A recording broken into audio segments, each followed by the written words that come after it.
After its lightning-fast capture of Iraq's second-largest city, Mosul, in June, the world's been trying to understand the Islamic State of Iraq and al-Sham, ISIS's victory.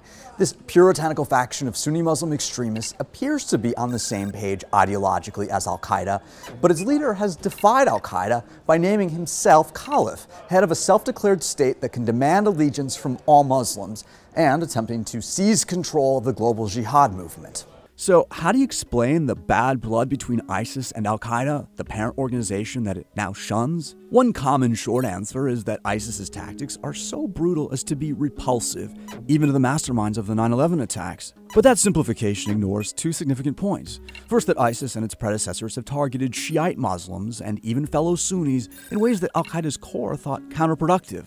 And second, that ISIS has rejected a key ideological point that forms the basis for the war against the West and Arab autocrats espoused by Osama bin Laden and his successor Ayman al-Zawahiri. As reported by WSJ's Margaret Coker, Mr. Zawahiri believes that a caliphate will emerge only after the wider Muslim world has been purified, and establishing a caliphate requires social consensus. Both organizations ultimately want the same thing: a pure Islamic state purged of what each of them views as the corrupting influence of the West.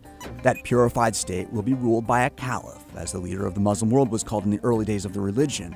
But ISIS is on a less patient timetable than al-Qaeda. ISIS is taking a shorter-term view, arguing that bold and bloody action to drive out the impure could more quickly produce a caliphate that harkens back to its views of Muslim practices in Islam's founding era. وتجرعنا المرار نحلم بهذا اليوم.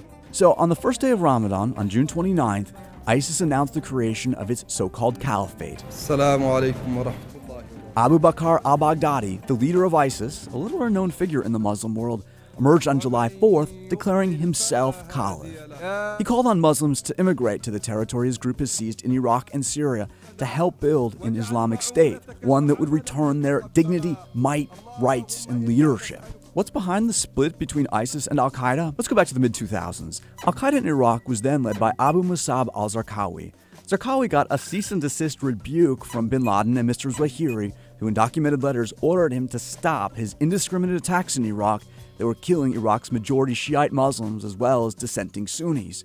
Zarqawi, who was killed by U.S. forces in 2006, didn't abide. He saw the killings as a necessary purification of those who didn't support the larger jihadist mission. In 2010, Mr. Baghdadi took over the al-Qaeda affiliate in Iraq. And in 2013, with the Syrian civil war raging, he tried to take over the al-Qaeda affiliate there. Mr. Zawahiri ordered Mr. Baghdadi to retreat from Syria. He also ordered Mr. Baghdadi to declare his obedience to him. Mr. Baghdadi's response: to declare the al-Qaeda leader's rulings antithetical to God's commands. Why is this significant?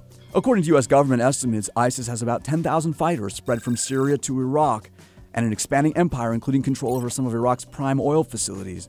And Mr. Baghdadi is now asking other extremist groups to make a choice between sticking to the old vision of Mr. Zawahiri or joining his new generation of jihad. His more brutal vision may well appeal to younger, disillusioned Muslims in the West.